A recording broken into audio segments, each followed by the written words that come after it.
With smart lights, you can wake up to a sunrise in the morning, have your lights automatically turn to a daylight color during the day, helping you feel more alert and productive. Then they'll fade to a warmer white as the day winds down, decreasing in brightness until they fade into the most beautiful sunset, which slowly fades to black over 45 minutes, helping you drift off to sleep. This isn't science fiction. These are all real automations that I have set up in my home today, and I'm going to walk you through how you can do the same in yours. Now, the first thing I would recommend that you do in order to automate the smart lighting in your home is, of course, acquire smart lights. You want to acquire smart lights that can not only just change their color temperature from daylight to warm white, but also ones that can reproduce all colors on the color spectrum. I'd recommend putting color-changing bulbs in bedrooms. For other rooms, you can just have adjustable white ones, which are less expensive. Several brands make smart bulbs, including Philips Hue, Lifx, Signup, Wise, TP-Link, Nanoleaf, Govee, and IKEA. What brand you go with is entirely up to you, though note I use Philips Hue bulbs. That's what you'll be seeing throughout this video, though the fundamentals of smart lighting and automating your smart lights should apply to whatever smart lighting brand you end up going with. But why do you need lights that can change their color temperature in the first place? Why couldn't you just buy daylight bulbs, put them in your bedroom, and call it a day? Well, most of you in our subscriber poll picked the correct bulb color for a bedroom. 22% of respondents chose the wrong answer. The reason you don't want daylight bulbs in your room is because they're bad for melatonin production. Melatonin is a hormone that your brain produces in response to darkness and helps you get to sleep on time. When you use a high amount of light at night and/or light that is daylight in color, your melatonin production will be suppressed, causing you not to feel tired and you'll end up staying up later. That's why you want your lights to have a warmer color temperature at night, and it's also, importantly, why you want them to be dimmer at night and continue getting darker as the night goes on. It's also a good idea to keep all smartphones out of your bedroom, but that's another video. Alright, so you've got your smart lights. Now how do we set up and automate them so you can get some better sleep? Well, to do that, we're going to use what are called scenes and then automations. Scenes save the settings of all the bulbs in a room, which includes both the color temperature of the lights as well as how bright they are. Apps like Philips Hue make it easy to create scenes from a selection of pre-made ones, or you can create your own from a photo or by using a color picker. Automations are what you use to turn your lights to a specific scene at a specific time. And to get a full, complete written guide for all of the information I'm about to dive into, make sure you subscribe to our free email newsletter, where I've written a post for newsletter subscribers that details out all of these steps in detail. Plus, by subscribing, you'll get our monthly newsletter, which also includes exclusive review follow-ups, deal alerts, plus a roundup of everything we publish each month. Sign up using the link in the description below. Again, it's absolutely free, and you can also use the QR code that you've seen here on screen to do that as well. Now, back to smart lights. And the thing that I'd do first with smart lights, after you, of course, acquire all of your smart lights, is set up scenes in each of the rooms in your home for different periods of the day. Now, if that seems tedious, yes, it kind of is, but thankfully, Philips gives you a couple of shortcuts you can use to make this whole process easier. One of those tricks is called natural light, which will automatically turn your lights in a room to the correct color temperature and brightness based on your local time. With this setting, you no longer have to set different scenes per room for different times of the day that you want different lighting conditions. However, there are a few things I've noticed with this scene that you may want to consider. The main one is if you have a lot of Philips Hue lights within a room, depending on how bright those lights can get, sometimes when you have this setting on, the room is just going to be too bright. If that's the case, you'll need to do this manually by creating multiple scenes per room and naming them something like bedroom, daytime, for example. Going the custom route is especially useful if you want to be able to turn on scenes like a sunset or sunrise that have more pronounced colors than the natural light scene. If you're doing the manual setup, generally I'd recommend creating a scene for your morning, a scene for during the workday, the early evening, a scene for the late evening hours, and then a scene for bedtime. Alright, so now that you've got your scene set up, you've done custom scenes for the rooms that you want to have complete control over, or for the rooms you don't really care about having control over, you've applied the natural light scene to those rooms. After you've done all of that, we're now ready to automate those scenes.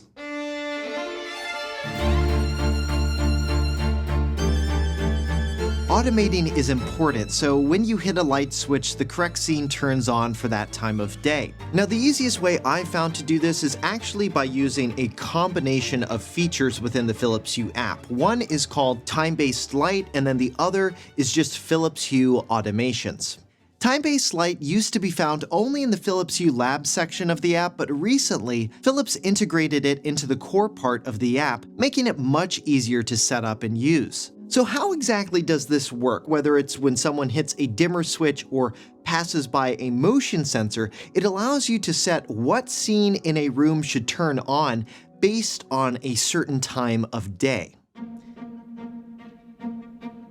For an example of how to set this up, let's look at a bathroom switch. There's a mode section at the top, and you can either set the switch to time-based light or scene cycle to cycle through a variety of scenes. For our use case, we'll want to make sure time-based light is selected. Then you can set the room you'd like the switch to control. So for this example, I've got my bathroom selected. But do note you can select multiple rooms, zones, which are just a combination of lights in different rooms, or even individual lights to control. The next section you'll see is the power button. So what do you want to have happen when you press the power button? Now you'll see there are two options, natural-based light or specific scene. For this, I'd choose either natural-based light if you want your room to just use the default natural-based light setting, or choose scene cycle and then select the last on state scene. Next, you'll see hold. This setting lets you control what happens when someone holds the power button down, but it is pretty limited. You can set it to either do nothing or have all of the lights in your home turn off, so I just usually have it set to do nothing. The last section is set up what happens when you press the hue button on the bottom of the dimmer switch. This section allows you to set a specific scene per different time of day.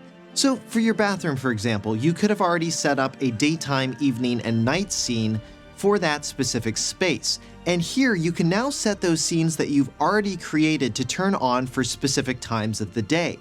So when you hit the hue button at night, for example, only your shower light will turn on and it's very dim, so you're not going to be blinded at night when you need to use the restroom. So that's dimmer switches, but what about the motion sensors? Philips makes great motion sensors that you can use to automatically turn lights in a room on. So think things like your hallway, closets, etc. They're really great for those use cases.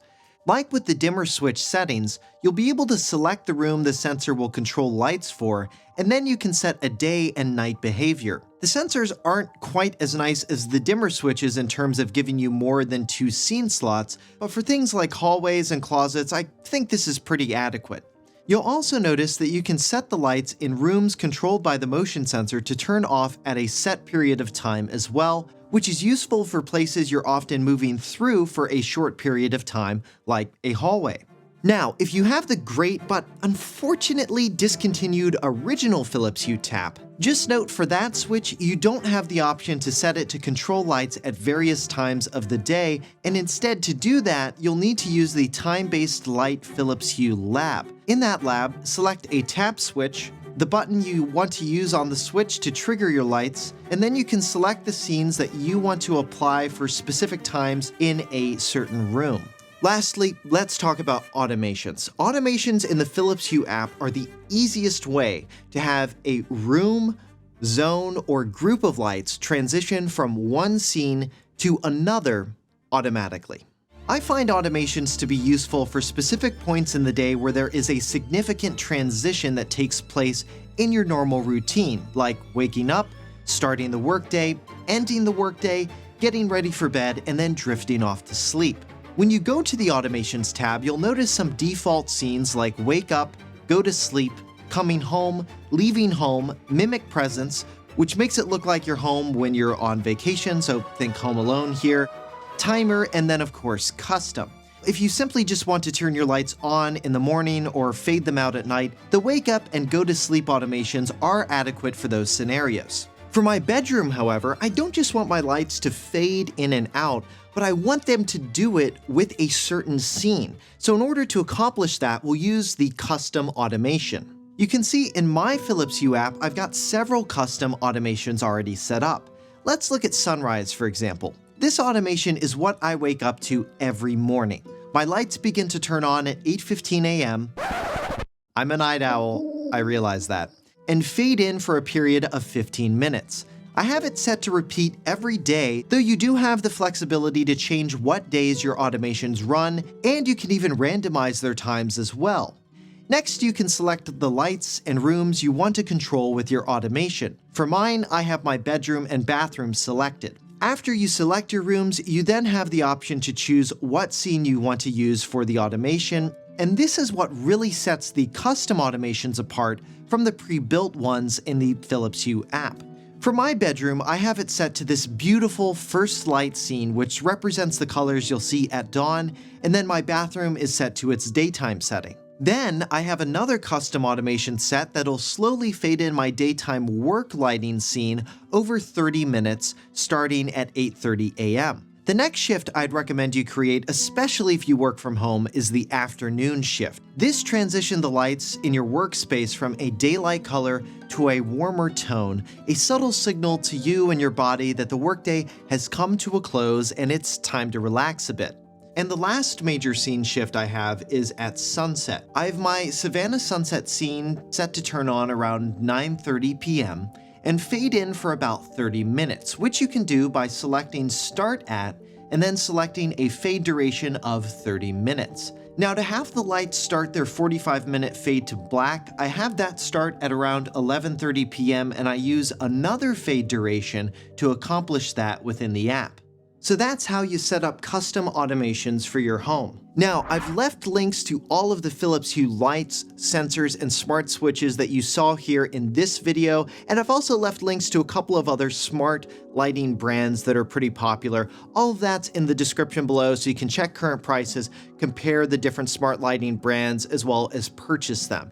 And even if you go with a different smart lighting brand other than Philips Hue, the principles that I've gone over in this video should still apply, even if that smart lighting brand's app doesn't have some of the cool features that Philips does, like the time-based light and custom automations. You might be able to make other third-party services like IFTT, which stands for If This Then That, Homey, Home Assistant, or even smart home platforms like those from Amazon, Google, and Apple to accomplish some of these same effects. And I plan to make more content around smart lighting and Philips Hue and the other smart lighting brands out there, so if that interests you, make sure you subscribe to the channel and consider giving this video a thumbs up if you liked it and found it helpful. If you have any questions at all about automating your smart lights, especially if you are going the Philips Hue route, make sure you leave those in the description below and I'll try to answer as many as I can. And to see more content on Philips Hue and other smart lighting brands, you can get to that by clicking the videos above.